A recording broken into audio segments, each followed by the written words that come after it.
Voilà, bonsoir à tout le monde. Merci.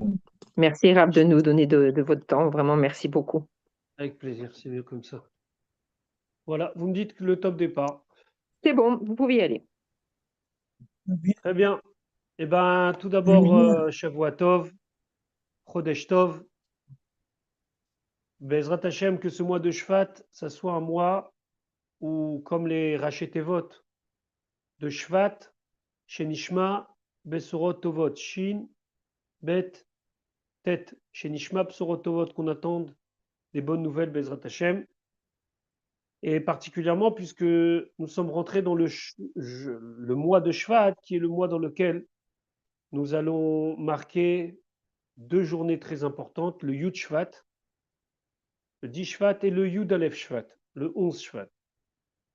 Le Yud Shvat, où on va souligner l'Aïloula du Rabbi précédent et le début de la prise de fonction du Rabbi, mais Yud Aleph Shvat, qui est véritablement le premier jour de l'année Siout, puisque lorsque le Rabbi a prononcé le fameux Mahamar Batilegani, c'était à la sortie de Yud Shvat, Yud Aleph Shvat. Avant de commencer le shiur, je trouve que c'est important de souligner que l'étude du Mahamar du Rabbi précédent que nous avons commencé maintenant, il me semble, il y a 15 jours, Veyached Levavenu Tafshin Aleph, il est important de rappeler, avant de commencer, ce que le Rabbi dit dans le Dvar Malchut de Bo de cette semaine, semaine qui arrive, puisque le Dvar Malchut va parler, et bien sûr, de Bo et de tout son sens, mais aussi, comme c'est marqué au début du Dvar Malchut, Misichot Yom Dalet Parashat Bo Gimel Shvat.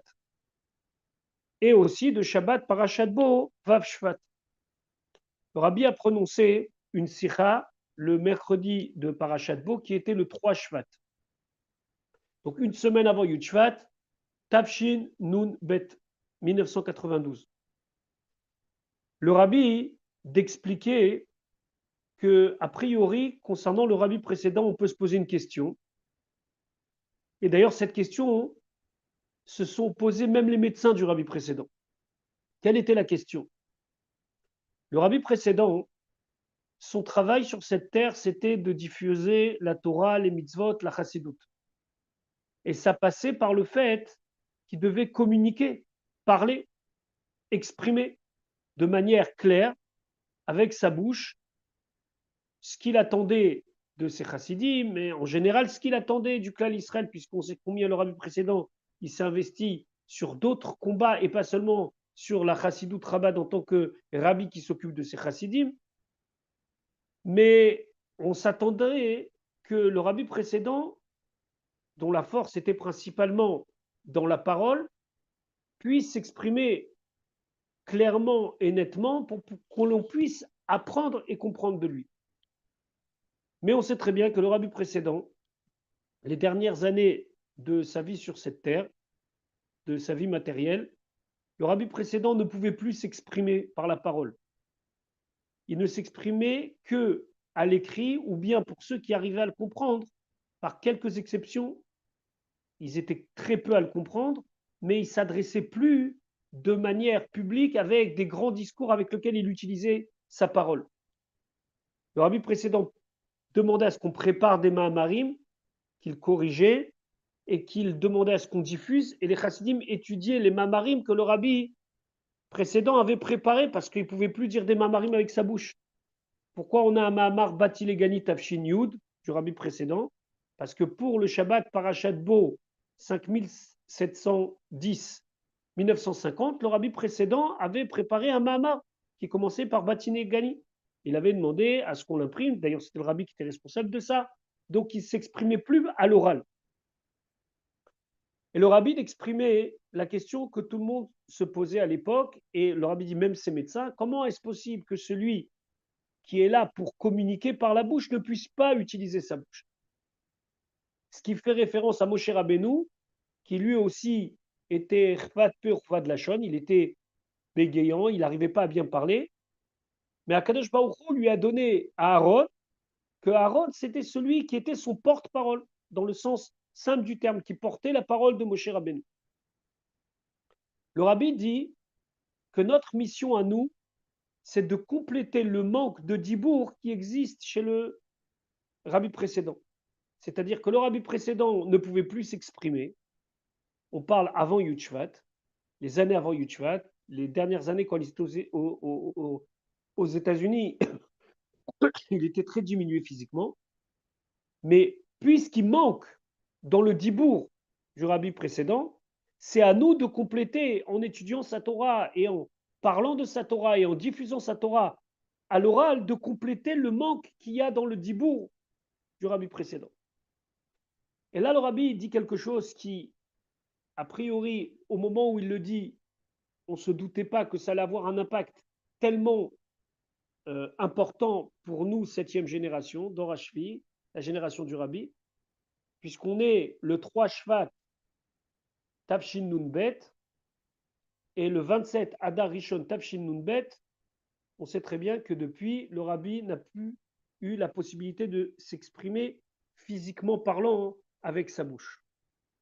Et donc, quand on relit la Sikha, et comme c'est imprimé dans le Dvar Malchut, où le rabbi insiste que chacun doit prendre sur soi de parler de la Torah du rabbi, alors on comprend combien c'est important à chaque fois que l'on répète quelque chose, de savoir qu'on a ce rôle-là d'être comme Aaron, d'être des porte-paroles et d'essayer de le faire avec la plus grande précision, parce que notre responsabilité à nous, c'est de porter la parole, Begashmiut, même si cette parole, elle existe, Beruchaniut, spirituellement parlant, elle ne s'est jamais arrêtée, puisqu'un rabbi ne s'arrête pas.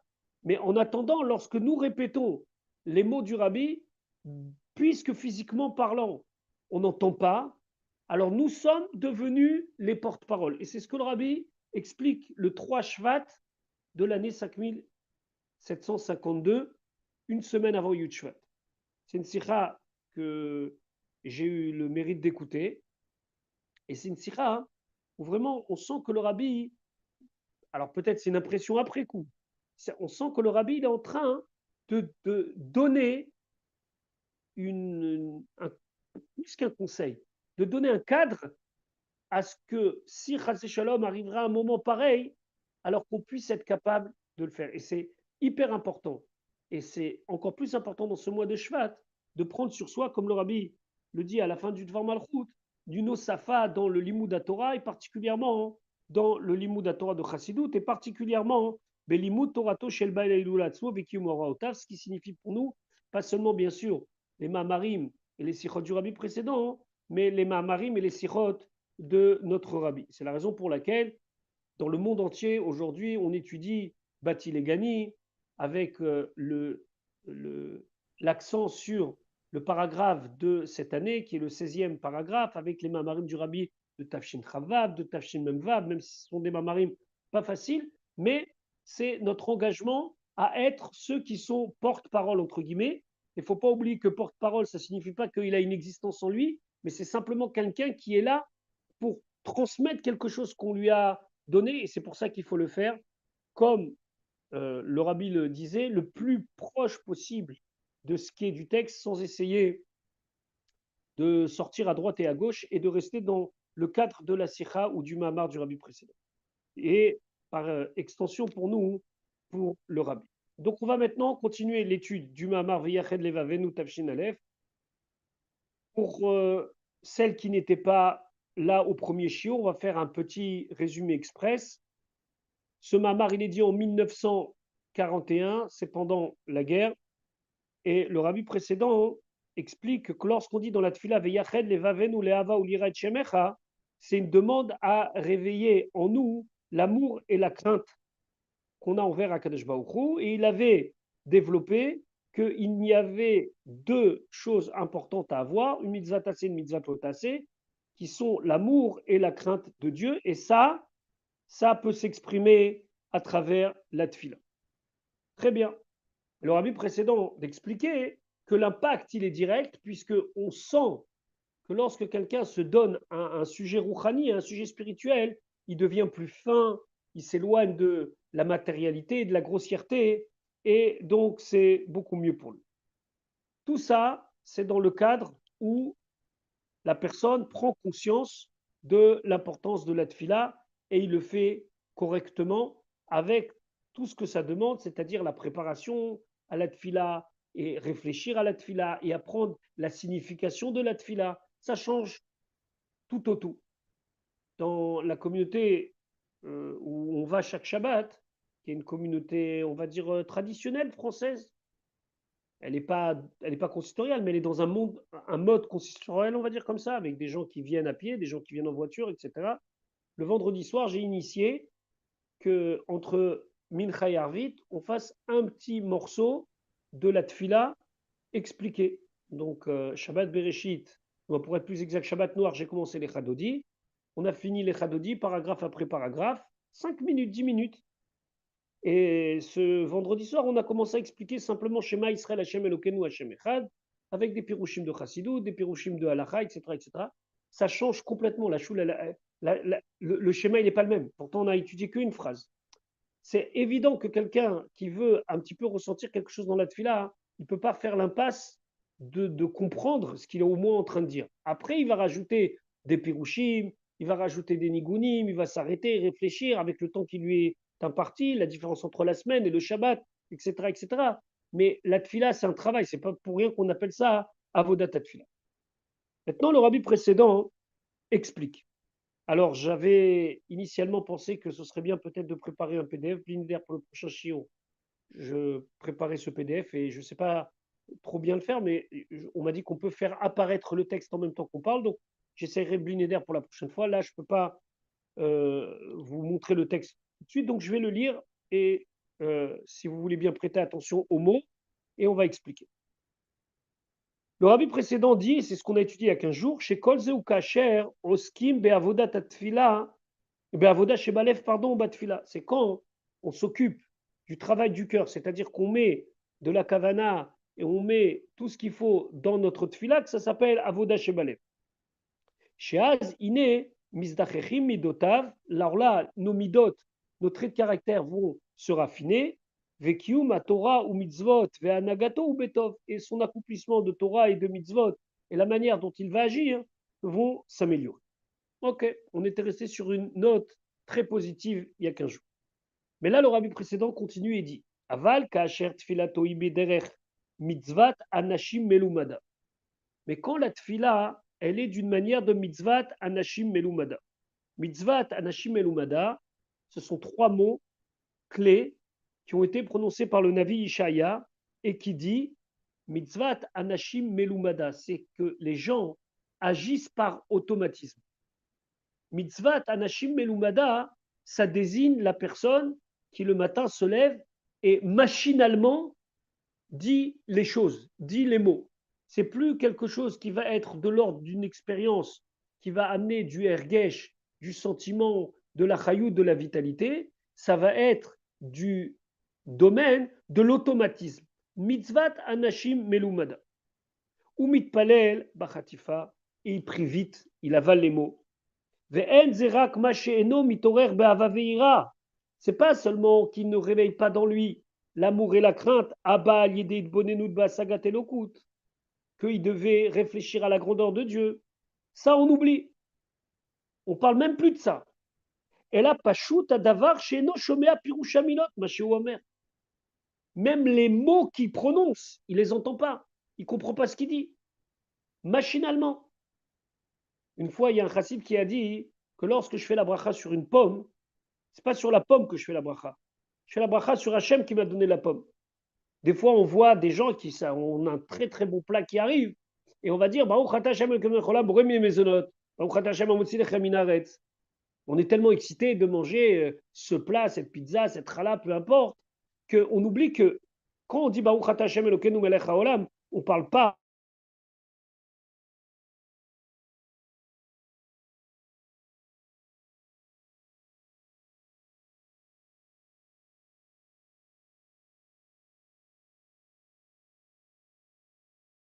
temps, mais de temps en temps, le temps de réfléchir et de dire attends, qu'est-ce que je suis en train de faire là? Je suis en train de remercier Akadosh Baruch Hu.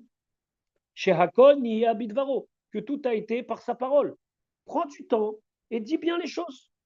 Et tu diras pas Baouchata, en mangeant les mots et que le Rav Sophie va rentrer le Ata, ça fait au Khatak si c'est un seul mot, et on va prendre du temps. Alors, encore une fois, on ne va pas dire que on peut tout le temps le faire, même s'il faudrait tout le temps le faire, mais il faut tendre à faire ça. Que quand on dit les choses, on les dit bien. Vetfilato, il a tzad aregilut bilvad. Pourquoi il prie? Habituel. C'est l'habitude. Moi, je suis quelqu'un, je fais shachrit, je fais mincha, je fais arvit, je fais birkat Amazon, je fais les brachot. C'est normal. Ou les familles, ou taroud, ou mutrad, bemarchavot, shenot, shedvarim, betelim. Et des fois, il est complètement occupé à toutes sortes de soucis diverses et variés. À tel point qu'il oublie ce qu'il dit. Il oublie le mismor. Il ne sait pas dans quel alléluia il est. Il y a un dîme dans le Shulchan Aruch que lorsque quelqu'un s'est trompé dans le schéma et qu'il y a des phrases qui sont des phrases semblables dans le premier paragraphe et dans le deuxième paragraphe, et il a dit tellement avec automatisme qu'il ne sait pas si c'est la phrase du premier paragraphe ou du deuxième paragraphe. Comment on peut arriver à une telle halakha? C'est une halakha dans le Shulchan Aruch. Où est-ce qu'il doit reprendre? Parce que Pachout, la personne, elle est pas dans son sido. Techniquement parlant, elle est dans son sido. Elle dit les choses. Mais ce n'est pas une tfila ni qui va amener à Avaveira, que ça aurait été l'idéal, qu'il prenne un petit peu de temps pour réfléchir. C'est quand même si c'est une des bases de la chassidoute, mais c'est quand même un digne dans le Shulchan Aruch, qu'il faut réfléchir à l'romemutakel, à la grandeur de Dieu, et Shiflut Adam et la petitesse de l'homme. C'est marqué dans le Shulchan Aruch comme ça. Donc, ça devrait être le commun des mortels, au moins pour l'Amida. Et pourtant, on se laisse porter par nos pensées. Et encore une fois, lorsqu'on dit un chiour ou lorsqu'on fait un farbringen ou quoi que ce soit, on n'est pas là pour donner aux autres des claques, entre guillemets, des conseils en disant, regardez, non, non, on parle d'abord et avant tout de celui qui dit les choses. Combien de fois on passe à côté? On passe à côté. On est occupé. Moi, il se trouve que dans la majorité des cas, je prie avec mes élèves. Pas toujours, je suis dedans. Des fois, je suis dedans, des fois, je ne suis pas dedans. Des fois, je dois gérer des choses. Je vois des élèves, je dois faire des remarques. Vous allez me dire, c'est du chinour, c'est vrai. Mais quand vraiment je veux être dedans, la tefila, elle est complètement différente. Alors peut-être que je vais faire moins de remarques à droite et à gauche, mais peut-être que pour les élèves, de me voir complètement dans ma tefila, ça peut être un vrai plus. Mais des fois, les gens ils sont tellement occupés par diverses choses qu'ils ne se rendent même pas compte qu'ils sont en train de dire quelque chose. Et donc, le rabbi précédent, il dit, il ne sait même pas quel mismor il est en train de dire. Ve'en zerak maché nommé simlibo lifnemi ou omet. Et c'est pas seulement qui fait pas attention devant qui il se tient. Et là, keilu chas ve'shalom shocheach legamre alelu. Mais dit le rabbi précédent, mais on dirait qu'il a complètement oublié qu'est-ce que c'est la divinité. Donc il va tout doucement. Il dit déjà, c'est pas seulement qu'il n'est pas conscient devant qui il se tient, c'est à un niveau. Mais Birklal, on dirait qu'il oublie, Chazve Shalom, la divinité. Il parle, il dit des mots, et ces mots, non seulement n'ont pas d'impact dans lui, mais il ne sait même pas où il en est. Il ne sait même pas devant qui il se tient. Il ne sait même pas devant où il se trouve. Mais pire que ça, on dirait qu'il a oublié. Alors, dans cette partie du Mahamar, le rabbi précédent va tout de suite nous rassurer. Comment est-ce possible de dire qu'on oublie Akadosh Baruch? Comment c'est possible de dire qu'il y a Esech Hadat? Ça veut dire que la personne oublie la divinité. Ça, il va le développer tout de suite. Il va dire qu'en vérité, c'est un terme qu'on va employer ici, mais qui n'est pas réellement possible. C'est-à-dire qu'un juif ne peut pas complètement oublier la divinité. Mais avant ça, j'aimerais vous lire une lettre du rabbi qui est imprimée dans Igrot Kodesh Chelek, 8e volume, et elle est à la page Resh Zain. Si vous voulez la référence en hébreu, c'est la lettre 2450. Quelqu'un écrit au rabbi concernant sa santé. Donc le rabbi lui dit, il faut aller voir deux médecins mouprim, deux médecins spécialistes, et faire comme il demande, puisque la Torah, elle a donné l'autorisation aux rophées, aux médecins de guérir. Très bien. Maintenant, le rabbi dit, dans la deuxième partie, troisième paragraphe, Benogia Lema Shekatav Odot Shchenim Raim. Concernant ce qu'il m'écrit qu'il a des mauvais voisins. Il devait avoir des problèmes de voisinage. Le rabbi, il dit, ça vient du fait qu'on manque de kavana dans les bénédictions du matin. Keshemit palelim, lorsqu'on dit dans les Yiratson, chez Tatsilenu, que Dieu nous préserve de plein de choses, et parmi eux on dit Mishachenra. Et donc le rabbi le renvoie à son sidour et lui dit, vous avez des problèmes de voisinage? Bah, le matin, vous avez qu'à prier avec kavana quand vous dites les brachot. Chez Tatsilenu, que tu nous sauves de ça, de ça, de ça, de ça, et après c'est maké Mishachenra. On a l'impression que le rabbi, il le ramène à des choses terre à terre. Tout d'abord, quand tu dis les mots, pense. Quand tu dis dans la Amida Refaenu Hashem Venerafé, pense. Quand tu dis Barech Alenu, pense. Et Semach David Avdecha, pense. Shema Kolenu, pense. On raconte qu'une fois, quelqu'un a demandé comment est-ce possible de faire en sorte que Akadosh Baruch Hu va répondre à nos demandes. Alors, je ne me rappelle pas c'était chez quel rabbi, je ne me rappelle plus lequel des Rebbeim Chabad, et la personne, elle a demandé, peut-être c'est une histoire avec le rabbi, la personne, elle a demandé, je veux qu'Akadosh Baruch Hu, il fasse ma volonté. Ça veut dire que tout ce que j'ai besoin, tout ce que j'ai envie, il le fasse. Le rabbi lui dit, c'est un passou. On dit, Retson, Irea assez. La volonté de ceux qui le craignent, il va le faire. Ve'et Shabbatam, Ishma Beoshiem. Et leur demande, il va les entendre. Retson, Irea, crains Dieu. Tu veux quoi? Qu'Akadosh Baruch Hu, il travaille pour toi, il n'y a pas de problème, travaille pour lui. Retson, Irea assez. Le rabbi dit, vous avez des problèmes de voisinage? Regarde ton sidour, et quand tu dis chez Tatsilenu, 3 petits points, Mishachenra, alors tu penses et tu dis à Kadosh Baruch Hu, s'il te plaît, préserve-moi de ces voisins. Il y a des gens, quand ils ont des problèmes de voisinage, ils cherchent des ségoulottes. Alors on sait qu'il y a le vin de Shefor Hamatra Lagoïm. Alors il y a des gens qui, je ne me rappelle plus exactement comment, à Shefor, ils gardent du vin, ou alors le vin des Makot, je ne sais pas, je ne connais pas ce genre de sgoulotte, et ils le versent à côté, à proximité du mauvais voisin pour qu'il y ait des malheurs dans la maison, etc. Là, le rabbi ne parle pas d'une sgoula, il dit, mais attends, avant tout, parle-lui, dis-lui, Shetatsilenu Mishachenra.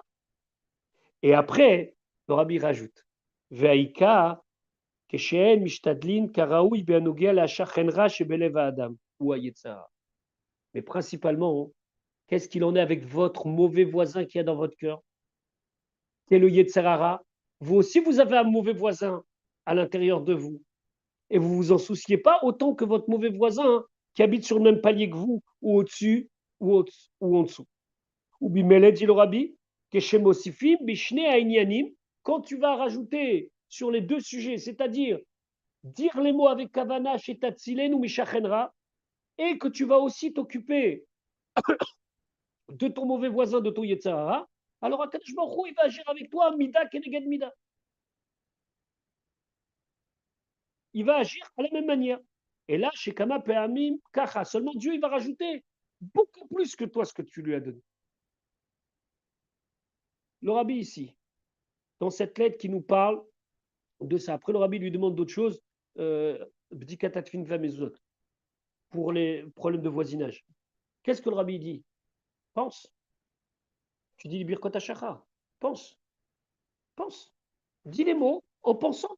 C'est quand même le but premier de la tfila. Yiratson milefanecha, shetatsilenu mishachenra. T'as un shachenra, mishachenra. Attention, il faut que toi tu fasses ton job, c'est-à-dire t'occuper de ton shachenra. Mais dis les mots. Dis les mots et pense à ce que tu dis. Si on pouvait vivre ça pleinement, comment notre filelle serait complètement différente? On prendrait chacun et chacune un morceau qui nous touche le plus et on dirait les mots avec toute la kavana et toute l'intention, comme lorsque on parle à quelqu'un et qu'on a envie que cette personne elle soit convaincue de ce qu'on dit. On ne peut pas dire truc, on a branché la machine à café, en même temps on dit les brachot comme ça.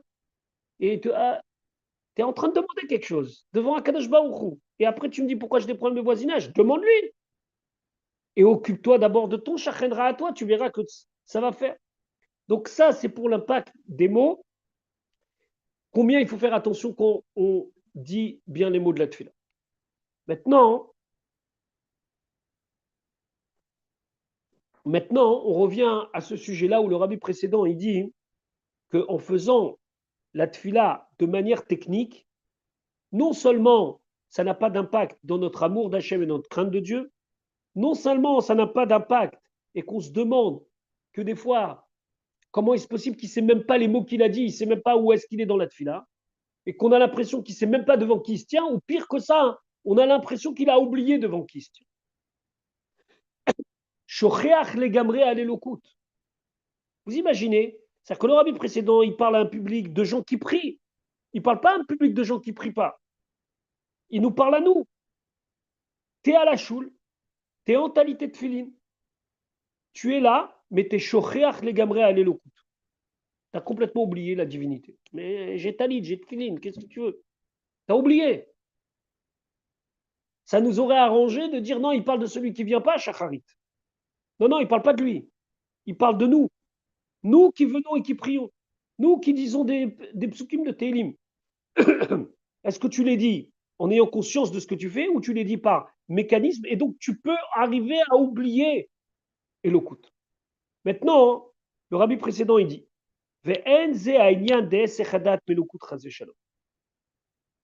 c'est pas ce qu'on pourrait penser que Esechada de Elokut, ça veut dire que la personne, elle a complètement oublié sur la divinité. Il a oublié.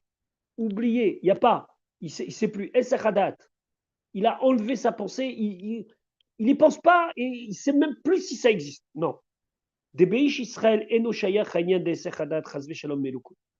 Parce que chez un juif, c'est pas possible qu'il y ait esachadat de elokut. Ça n'existe pas. Qu'un juif, il oublie Akadosh Baruch Hu, par définition, ça n'existe pas. Shalpi Torah ine esachadat ou de kasher adam ose ezedavar. Parce que esachadat, c'est quoi? C'est lorsque quelqu'un fait un acte, il fait quelque chose. Par exemple, il a les tefilin. Ou mocho velibo vedato. Pardon.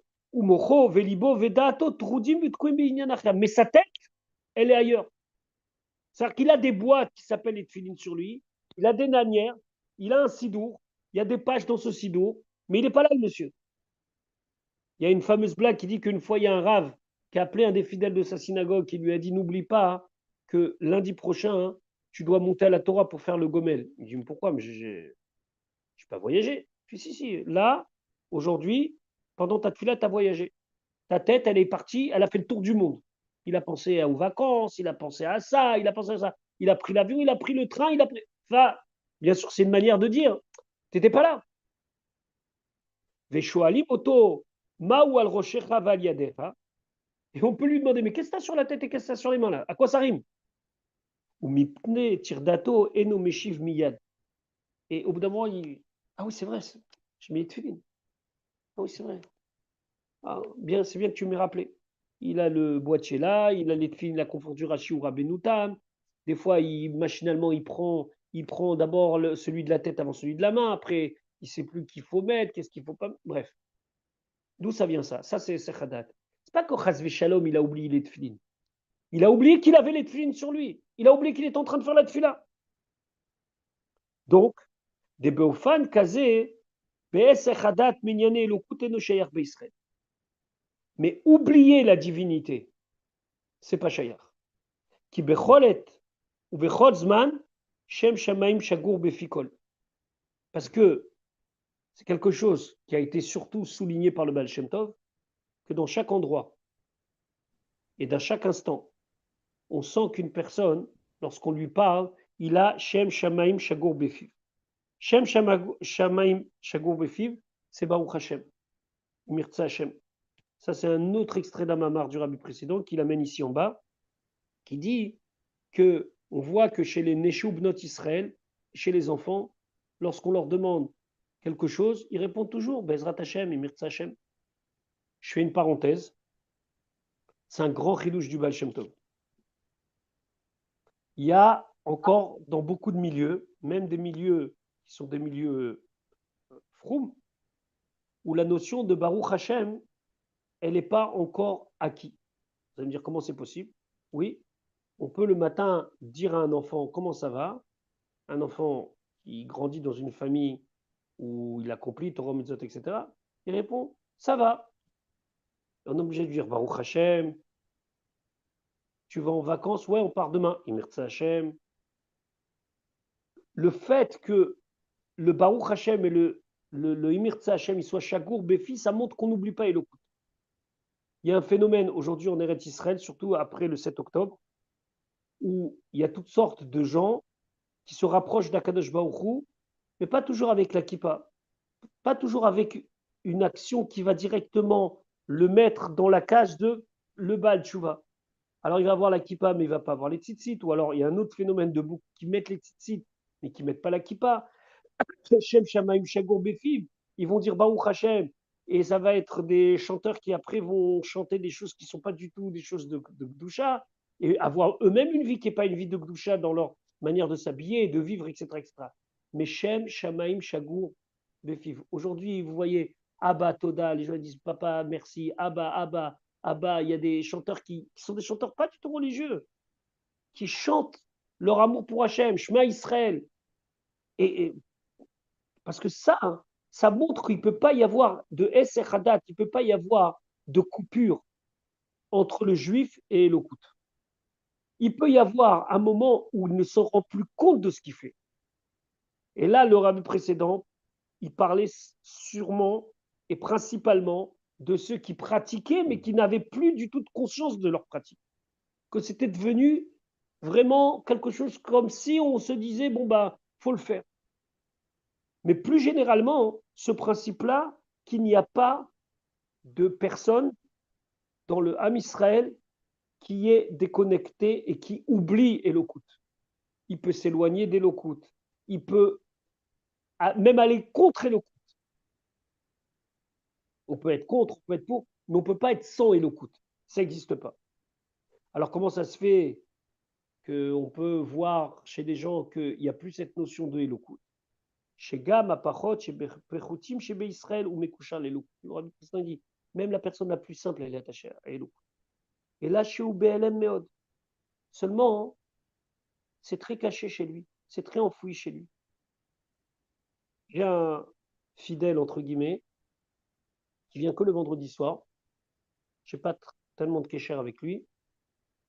C'est un monsieur très retenu. Il vient depuis quelques semaines. Pourquoi? Parce que sa femme, maintenant je ne sais pas exactement de quelle origine est sa femme, elle est très malade, Dieu préserve, elle a la maladie dans une phase très avancée. Et j'ai connu son petit frère à lui, qui lui est un juif religieux qui habite à Roma. Et ce monsieur s'est présenté à moi, donc on m'a dit, voilà, lui c'est le frère de X. Et il m'a dit tout de suite, non, mais vous savez, moi, mon frère, il est rentré en religion, pour vous dire, c'est des vieilles familles ashkénazes comme ça, très, très assimilées. Il dit, mon frère, il est rentré en religion. Son frère, Baruch Hashem, il habite en Eretz Israël, il a 6 enfants. Il est rentré en religion, mais moi, c'est pas mon trip, etc. Je lui dis, avec l'aide d'Akadosh Baruch Hu, ça va venir, votre femme, elle a guéri. Non, non, j'y crois pas, j'y crois plus. J'ai eu trop de malheur dans ma famille pour croire que c'est possible, que ça va s'arranger. Alors je dis, oh, alors peut-être que les souffrances, ou peut-être qu'elle aura l'occasion. Ah, non, non, non, non. Bon, je me suis dit, il est venu un vendredi soir. Vu son discours, je ne m'attendais pas à le revoir. Depuis, après les fêtes de Ticherie, qui mate chaque vendredi soir, il vient, il s'assoit, je lui demande un petit peu comment ça va, il me dit non, j'attends rien, elle souffre, voilà, pas du tout d'amélioration selon les critères du monde, mais il revient tous les vendredis soirs. Il n'ouvre pas un sidour. Je ne sais même pas s'il répond au Kaddish. Pourquoi tu es là? Pourquoi tu prends ton temps, passer à peu près, grosso modo, 1 heure à la choule? Parce que lui, il ne vous le dira pas, parce que lui, il ne le sait même pas. C'est qu'il est cachour avec Akadosh Baruch Hu, que dans sa situation comme ça, bah, il a poussé la porte de la choule et il est rentré, il s'est assis, et puis voilà. C'est son kécher avec Akadosh Baruch Hu. Même le plus simple des simples, il est à cachot avec Akadosh Baruch Hu. Seulement, et là, je suis au BLM, seulement c'est caché, c'est enfoui. C'est sous plein de choses qui fait qu'il y a cette petite flamme, cette petite étincelle. Mais dire qu'il n'y a plus d'étincelle, c'est pas possible. Chez Tsarir, Inyanim Meyuchadim, chez Idgale, Veitrae, Itkashruto Leolokut. Et il va falloir qu'il y ait, que se dévoilent des choses très particulières pour que se réveille dans lui et se dévoile de lui son Kesher avec Elokut. Donc, pour résumer, le rabbi précédent, il commence d'abord à taper, entre guillemets, excusez-moi l'expression, sur l'automatisme dans la tfila. Et bichlal, on va étendre à mitzvah anashim elumada dans la pratique en général. Comment est-ce possible qu'on arrive à une situation où c'est devenu tellement technique? Ni Ava, ni Ira, ni on se rend compte devant qui on est, même on oublie. Là, le rabbi, il dit, attends, qu'est-ce que ça veut dire oublier? Ça veut dire qu'il est dans une situation où il a le talit et les tfilines sur lui. Bon, lui, le rabbi précédent, il a pris l'exemple des tfilines, et il ne sait même pas ce qu'il a sur lui. Que si on lui demande, c'est quoi que tu as sur ta tête, ça va lui prendre un petit temps pour dire, ah, c'est des tfilines. Vous dites, c'est vraiment. Regardez, il y a une halakha qui dit que lorsque Shabbat on fait la Hamida elle est particulière à la Koset Brachot. Maintenant, imaginez-vous quelqu'un qui fait la Hamida et qui commence à dire la Hamida de Chol. Baruch ata Hashem akel akadosh. Et il commence à tachonen le adam dat. Il commence à dire comme si c'était la Hamida de semaine. La halakha, elle est qui doit terminer la bracha, même si c'est Shabbat. Baruch ata Hashem, chonen le dat, après il reprend sa Hamida de Shabbat. Comment c'est possible? Comment c'est possible? Et je suis en habit de Shabbat, c'est vendredi soir, c'est Shabbat matin. Comment c'est possible que je dis à tachonen le adam dat? Comment c'est possible? Comment c'est possible? Ben, c'est possible parce que je ne suis pas dans la Mida. Hello. C'est possible parce que je ne suis pas dedans. Comme je ne suis pas dedans, alors je peux me tromper. Maintenant, oublier, c'est pas possible. Oublier, Essechadat, qu'il y ait une tellement grande distance que ça coupe, c'est pas possible. Le Baruch Hashem d'un juif, il est extraordinaire. C'est le Kesher. C'est le lien. Et même s'il n'y a pas ça, ça existe profondément. Il faut juste dévoiler et trouver la Nekuda qui va permettre que ça va s'exprimer, c'est le juif. Mais comment? Alors le rabbi précédent, il dit, Vezeu mashekatouf, c'est ce qui est marqué. C'est un pasouk de Shmuel qui dit, Vechashav machashavot, les vilti yidach mimenu nidach. Qu'est-ce qu'il dit Shmuel là-bas? Il dit qu'Akadosh Baruch Hu, il fait des tochniot, il fait des pensées, il a des plans pour que aucun juif ne soit complètement éloigné de lui. Les vilti yidach mimenu nidach. Ces mots-là, ils ont été repris des centaines et des milliers de fois par le rabbi. Personne n'est rejeté. Personne n'est en dehors de la tmouna. Personne n'est en dehors de l'histoire. Akadosh Baruch Hu, il va faire des plans pour que cette personne-là, un jour, se souviendra qu'il est shayach à Elokut, à Dieu. Seulement, il y a deux plans possibles. Deux scénarios possibles, Begadol, en gros. Que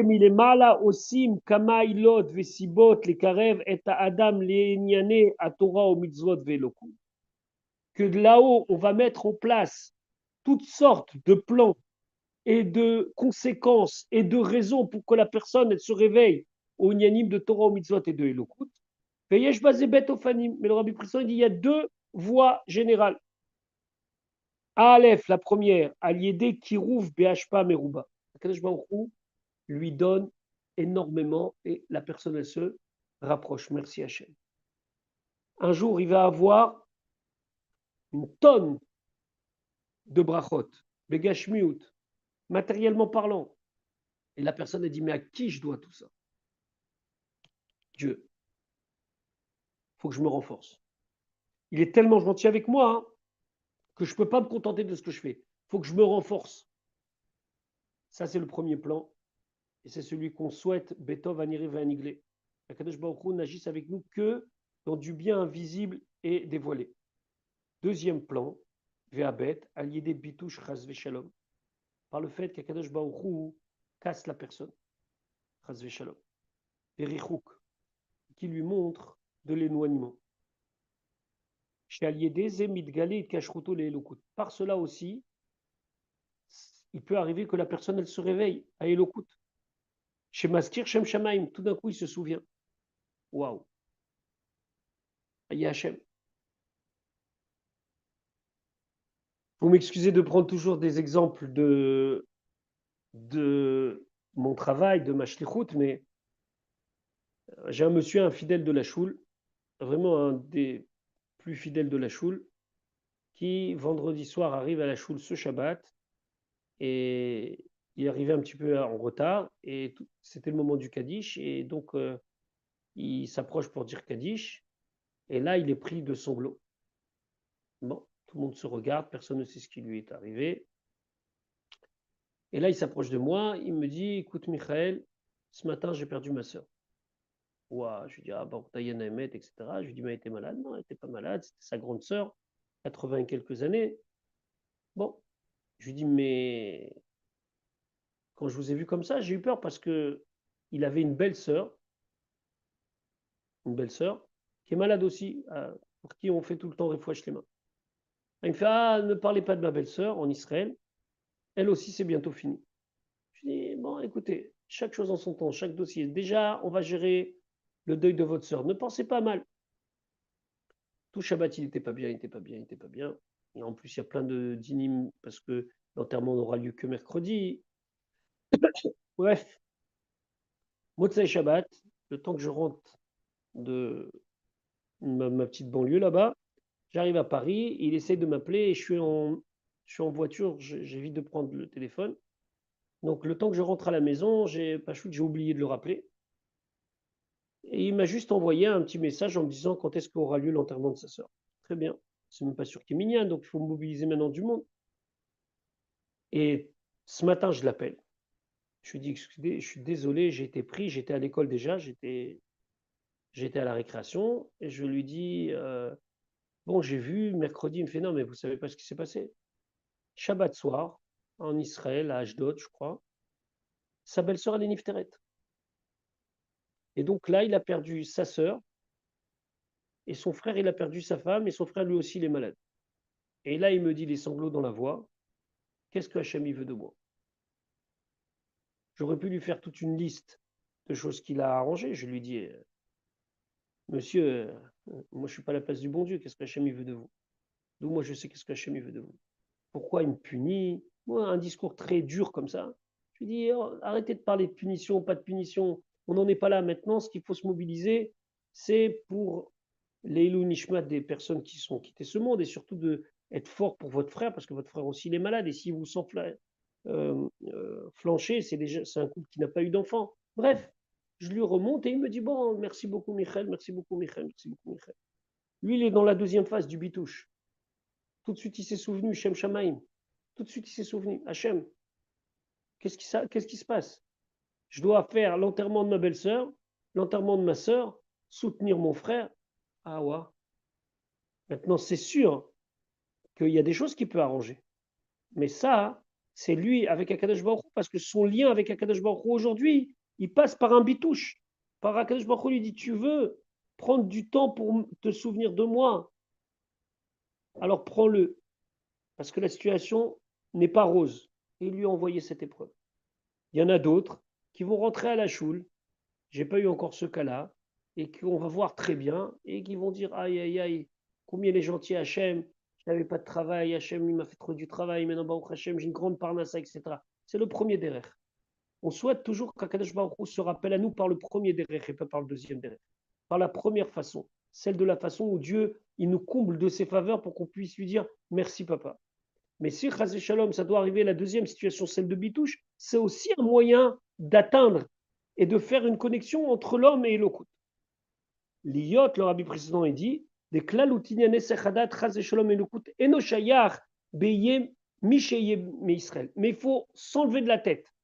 Il n'y a personne qui a oublié Elokut. Il n'y a personne dans le Ham Israël qui n'a plus de rapport avec Elokut.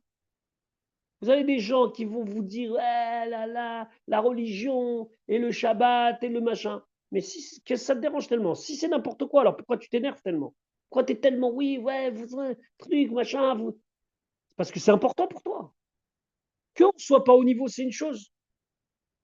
Mais si ça te dérange, c'est que ça existe. Celui que ça ne dérange pas, ça n'existe pas. Quand on n'est pas concerné par quelque chose, ils peuvent monter, descendre, qu'est-ce que ça me change, moi? Est-ce que moi, je suis touché à tel point que je suis retourné de savoir qu'est-ce qui va se passer au Groenland? Est-ce que les Européens vont envoyer des... Ça ne me change rien. Tant que ça ne va pas nous toucher le portefeuille, qu'est-ce que moi, ça me change? Il veut le Groenland, il veut acheter le Groenland, il veut conquérir le Groenland, qu'est-ce que ça change? Par contre, dès que ça commence à des sujets de Elokut, de divinité, tout le monde a un avis. Il y a les pour, il y a les contre. Il y a ceux qui disent oui, la religion c'est pas normal, et les religieux ils sont pas normaux, et les religieux qui disent oui, mais ceux qui sont pas religieux ils sont pas normaux.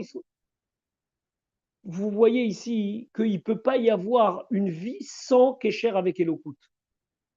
Donc quand le rabbi précédent il dit ça arrive à un moment où la personne elle a oublié, il nous dit attendez. Quand je vous dis oublier, c'est pas déconnecté. Et Sechadat, ça veut dire que la personne elle fait cette fila, il n'est pas dedans. Il n'est pas dedans. Et ça, c'est très dangereux. Mais dire qu'il n'y a plus rien, ça n'existe pas.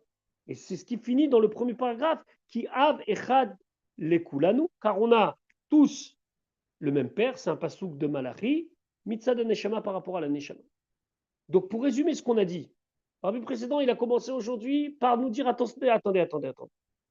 On a parlé au début combien la tfila veyached levavenu leava ou yira et shemecha, combien ça doit réveiller d'amour et de crainte. Mais attention, c'est un travail, c'est avoda chez Balev. Ça, c'était le premier coup. Maintenant, il dit qu'est-ce qui se passe lorsque ça devient un automatisme?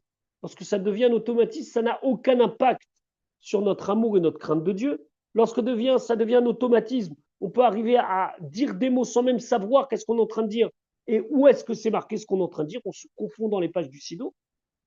Et pire que ça, on peut arriver à se demander, mais est-ce qu'il sait devant qui il se tient? Ou pire, qu'on a l'impression qu'il a oublié Elokut. Et là, le rabbi précédent s'arrête et dit attendez. Oublier Elokut, je dois vous dire ce que ça veut dire. Oublier Elokut, c'est pas chas v'shalom que la personne elle est complètement déconnectée d'Elokut. Personne n'est déconnecté d'Elokut. Akadosh Baruch Hu, il sera là et nous, on sera pour lui et lui pour nous. Sous différentes formes, mais on voit cette émouna, cette foi de Baruch Hashem, de Bezrat Hashem, que Shem Shamaim Shagour, c'est hyper important. Baruch Hashem. Mais Mirza Hashem, même quand on écrit des textos, etc., il ne faut pas oublier, si Dieu veut, avec l'aide de Dieu, grâce à Dieu. Et deuxièmement, lorsque la personne, il a l'impression qu'il va yidach, il va être complètement mis de côté, alors comme dit le Navi, Vechashav machashavot, Akadosh Baruch Hu, il a des plans. Il va mettre en place des choses pour qu'on arrive à lui, Bezrat Hashem. Je vais finir, j'ai été un petit peu long comme d'habitude, je vais finir avec une histoire que j'ai entendue il y a quelques heures, quelques minutes, dans l'après-midi. J'ai écouté le shiur du Shaliach d'Anvers, le Rav Shabtai Slavatitsky. Il a un shiur qui est enregistré et qui est après écrit, et c'est un shiur très très enrichissant. Et c'est quelqu'un qui parle beaucoup avec le cœur. Vraiment, on sent l'émotion dans ses mots. Bon, un jour, si Dieu veut, on racontera son histoire. C'était un Bachour qui a grandi dans un milieu orthodoxe. Il a étudié dans une grande yeshiva qui s'appelait Kol Torah. Il s'est rapproché de Chabad. C'est un monsieur qui a un handicap. Il bégayait, il est rentré en Yichidut, etc. Aujourd'hui, c'est le Shaliach d'Anvers, le Rav Shabtai Slavatitsky. C'est sûr que vous avez déjà entendu parler. Il est venu en Israël à Tzama, là, il y a pour Yutet Kislev, et il a des shiurim très intéressants. Et cette semaine, dans le shiur concernant Parashat Bo, il raconte une histoire qui lui a été racontée par un shaliach aux États-Unis. Je ne suis pas fort dans les noms et je ne suis pas fort dans les villes, donc je ne pourrais pas vous citer exactement le nom du shaliach, hélas, et je ne pourrais pas vous citer le nom de la ville. Je n'ai pas retenu et je n'ai pas marqué. Mais en tout cas, ce Shaliach a raconté au Rav Shabtai Slavatitsky l'histoire suivante. On va commencer par le contexte. Ce Shaliach, il me semble, hein, c'est le Shaliach d'Atlanta. Je ne suis pas sûr à 200%, mais là, ça me revient. Et donc, à Sukkot, il a reçu tout un groupe de jeunes qui sont venus sous la soukha au Beth Rabad. Et parmi eux, il y avait un jeune Israélien. Ce jeune Israélien, il est venu avec un gros paquet sur le cœur. Voilà son histoire. C'est le 7 octobre, jour noir. Il reçoit un appel de son Mefaked, donc il est en Israël. Hein. C'est un garçon, 24 ans. Il reçoit un appel de son Mefaked qui lui dit il y a une attaque du Hamas, il faut aller combattre. Personne ne savait l'ampleur du pogrom qui est en train de se dérouler. Donc pour lui, c'est une histoire, il y a eu une infiltration de la bande de Gaza, 4, 5 terroristes, on va y aller, et ça, dans 3 heures, toute l'histoire elle est finie. Donc il se retrouve à la base, il y a un hélicoptère qui les attend, c'est un hélicoptère qui pouvait prendre 30 soldats, il y en a près de 60 qui sont rentrés. Il fallait faire vite et bien, c'était qu'une histoire de temps, mais il n'y a pas de raison que ça soit pire que d'habitude, parce que personne n'avait connaissance de l'ampleur des choses. Et donc, l'hélicoptère va direction le kibbutz Be'eri, donc il va vers le sud, vers la bande de Gaza. Alors qu'ils sont en train d'avancer, avec des roquettes, les Imarchemam terroristes du Hamas arrivent à toucher l'hélicoptère. L'hélicoptère fait un atterrissage quasi miraculeux, puisque personne n'est tué ni même blessé gravement. Ok, maintenant ils sont au milieu de nulle part, et leur but c'est d'aller à Be'eri. Maintenant, là, ils commencent à se rendre compte de ce qui se passe entre les roquettes et entre les, les missiles, etc. C'est le balagan. Et au bout d'un moment, il se réfugie, lui et ses copains, dans un bâtiment. Et il marche mauvais Ram, les terroristes commencent à tirer. Et ils voient ses copains à droite, à gauche en train de tomber. Ils envoient, vous savez, des missiles là, qu'on envoie avec depuis le, l'épaule, pas seulement des grands missiles. Bref, lui, à part le fait qu'il est soldat de Tsahal, il est aussi chovesh, il est aussi infirmier, il fait ce qu'il peut. Au bout d'un moment, il prend même le risque d'aller tirer des corps parce qu'il ne voulait pas que les gens du Hamas puissent récupérer des corps, puisqu'on sait que jusqu'à aujourd'hui, à la minute où on parle maintenant, il y a encore un corps qui est retenu aux mains du Hamas. Et donc, c'est une catastrophe. Bon, eh ben, il a la même histoire que tous les jeunes Israéliens qui ont été ou enrôlés ou bien qui ont été volontaires. Il va à Gaza, il combat, il voit des amis qui tombent, il voit des blessés, il voit des choses très très difficiles. La guerre s'arrête entre guillemets. Donc il y a ce fameux cessez-le-feu qui, au Hachem, jusqu'à maintenant tient, même si c'est pas définitif puisque les ennemis sont encore en face de nous. Mais lui décide de se libérer. Il y a une trop de charge mentale. Ça y est, il voulait tourner la page. Il prend un billet, direction les États-Unis. Il avait un pote à lui qui était à Atlanta. Il a dit, je vais aller passer du bon temps. Et il appelle son pote lui dit, il n'y a pas de problème avec ce que tu as vécu. Viens. Il est complètement en post-trauma. Il n'est pas bien du tout. Il arrive aux États-Unis. Je ne veux plus rien entendre parler. Je veux me rincer la tête. Je veux repartir à zéro. Après, on verra. Arrive Soukot. Et son copain lui dit, tu sais, moi je fréquente le Bet Rabad. Viens, on est invité chez le Chaliach à Atlanta. Donc ils vont. C'est sous la souka, plein de jeunes. Le Chaliach, il fait chanter tout le monde. Les Chaïm, il dit à chacun, comme c'est souvent le cas des Shluchim, que chacun raconte une expérience, quelque chose. Et là, ce jeune homme éclate en sanglots et il dit, Rabbi, monsieur le rabbin, j'ai trop sur le cœur et je dois vous dire quelque chose.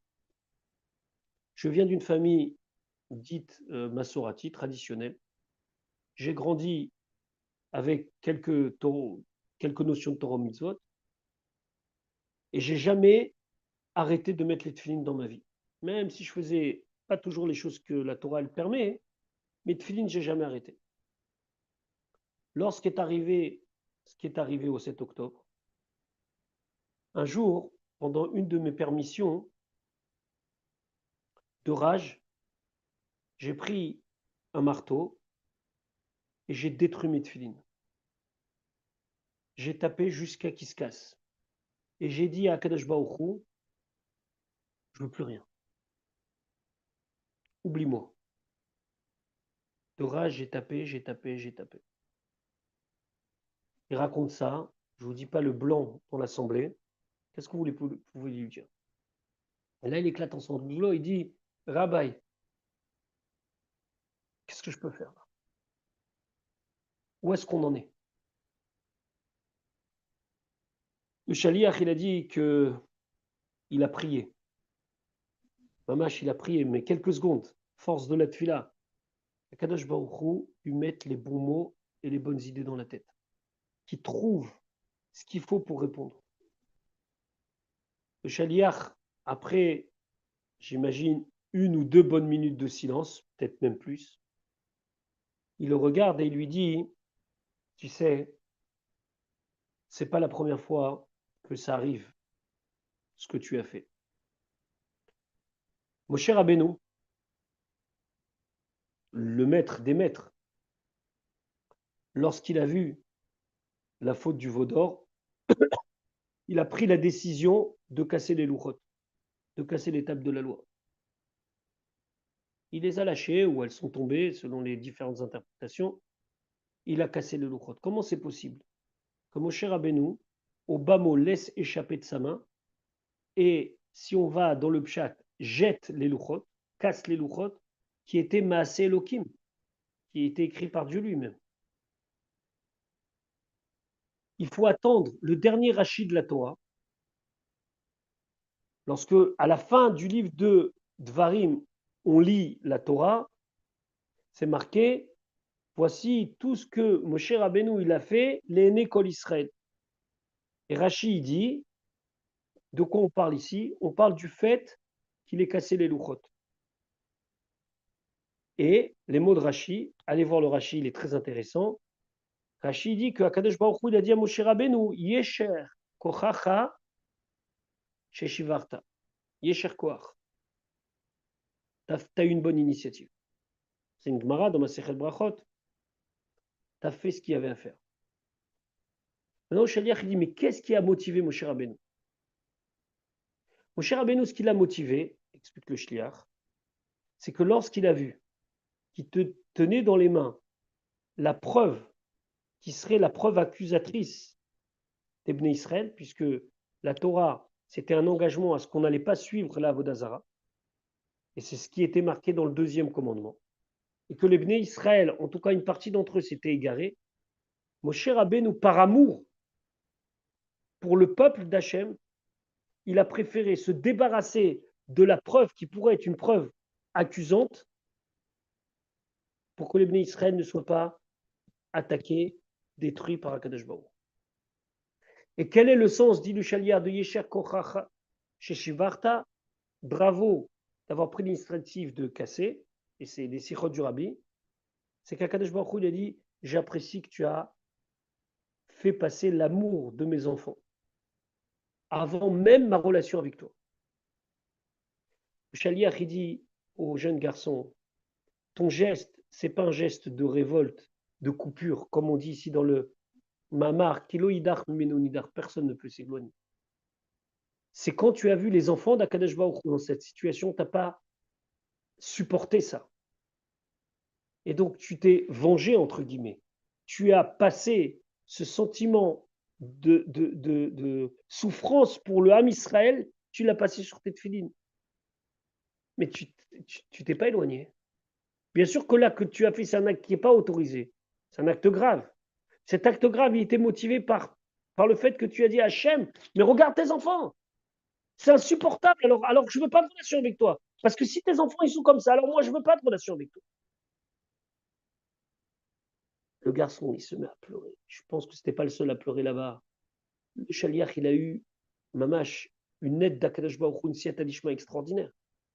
Il a réussi à transformer un acte qui est un acte barbare, un acte qui peut passer pour un acte anti-religieux, etc., pour un acte de grandeur en lui disant, tu as fait cet acte pas parce que tu veux plus d'Hachem, parce que tu veux d'Hachem, mais comme tu veux d'Hachem et que tu ne comprends pas comment il agit comme ça avec ses enfants, tu as fait ce que tu as fait. C'est passé quelques semaines et le jeune homme est revenu au Beth Rabad et il lui a dit au Shaliach, je veux racheter une paire de tefillin. Shaliach, il lui a dit la somme d'argent et le jeune homme, il n'avait pas l'intégralité de la somme. Alors le Shaliach, il lui a dit, tu sais quoi, j'ai envie moi de te les offrir. Laisse tomber. C'est sur moi. Je prends sur moi. Le jeune homme, il a dit, non, non, je veux payer. Je veux payer. Je m'arrangerai. Je veux payer. Je veux, moi, acheter les tefilines.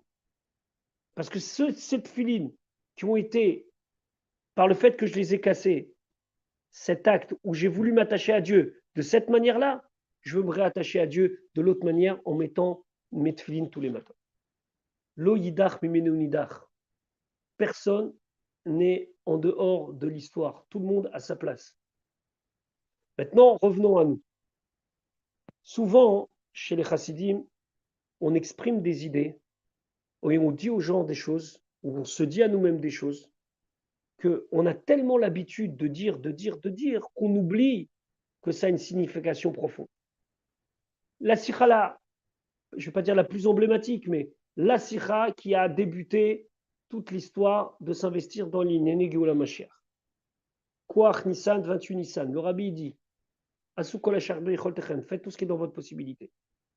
Le rabbi dit, et même quand il crie Admatai, c'est Mipnei Tzivui. Parce qu'on leur a demandé de crier. Parce qu'après la sikha, tout le monde crie Admatai, Admatai. Parce que juste avant, le rabbi a dit, mais quand il crie Admatai, avant même que les gens ils réagissent comme ça, ou ça aurait pu être ou Mashiach, non, mais là-bas, le rabbi parle de Admatai. C'est des mots, c'est des slogans, Admatai, Mashiach now, Yechli Amelech, peu importe comment on l'exprime. Mais là aussi, il faut y mettre une kavana. Et là aussi, il ne faut pas que ce soit qu'un slogan que j'exprime Admatai. Plus que ça, le Rav Shneur Zalman Gourari passe pour recevoir $1 juste après cette sikha. Et le rabbi lui dit, l'opaga velonaga, ce que j'ai dit, ça n'a rien touché. Ça ne doit pas être quelque chose qu'on fait par mitzvah tanashim elumada. Bien sûr que c'est déjà mieux, c'est déjà bien, pardon. Mais nous qui sommes Rosh Chodesh Shvat et qu'on est en train de se préparer très sérieusement 10 jours avant Yud Shvat, est-ce que toutes les idées que l'on véhicule et tous les souhaits, comme tout le Inyan de Géoula Mashiach, c'est quelque chose qui vient avec véritablement conscience de ce qu'on dit, de ce qu'on s'engage à dire. Quand on dit Admatai, alors on peut-être peut pas le sentir toujours du fond du cœur, mais est-ce qu'au moins de temps en temps, on dit Admatai, jusqu'à quand? Jusqu'à quand cette situation va être? Des fois, on entend l'actualité en Eretz Israël ou l'actualité du peuple juif, comme c'était le cas en Australie. Et là, on dit Admatai, parce que vraiment, mais Hachem, jusqu'à quand? Jusqu'à quand le Ham Israël va être dans cet état-là? C'est plus un slogan, c'est un style. We want Mashiach, no, Yechti Amelech, Yechti Adonai, tout ça, c'est des mots qui doivent avoir un sens. Et qu'on leur donne un sens, automatiquement, ils sont poel peulato. Bien sûr que rien que dire une bracha, c'est peut-être pas top, mais c'est déjà une bracha et c'est toujours mieux que quelqu'un qui ne dit pas une bracha. Mais le sens d'une bracha, quand elle est dite comme il faut, ça n'a rien à voir. Un admatai qui est dit du fond du cœur, le rabbi dit, ça change tout. Et il faut, si on peut, et je me parle à moi-même, il faut prendre conscience que puisqu'on est des porte-parole de la chassidoute et porte-parole de la 7e génération et porte-parole de ce miftzah-là que le rabbi nous a demandé de faire tout ce qui était en notre possibilité pour faire venir Mashiach, il faut de temps en temps faire un cheshbon nefesh et réfléchir et dire à combien c'est quelque chose qui a un sens pour moi et qui a un sens profond pour moi à tel point que ce que je souhaite, ça puisse être poël, ça puisse agir dans le monde et agir autour de nous. qu'Akadosh Baruch Hu fasse qu'on se prépare bien à ces jours de préparation à Yud Shvat, que Bezrat Hashem, on puisse mériter, comme le Rabbi écrit à la fin du Mamar de Tafshin Yud Aleph, qu'on puisse se revoir avec le Rabbi do le matam asarat fachim, ici, en bas de dit fachim, pas dans un sens spirituel, mamash, ici, concrètement, veo igalen, et il nous délivrera. Ces mots-là, combien de fois on les dit, mais vraiment, peut-être que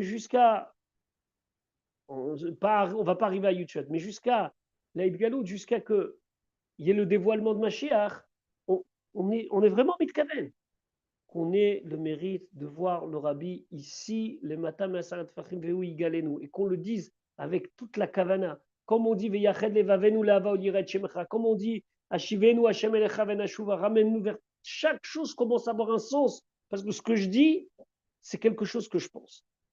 Donc on va s'arrêter là pour aujourd'hui. Je suis désolé d'avoir été très long comme d'habitude.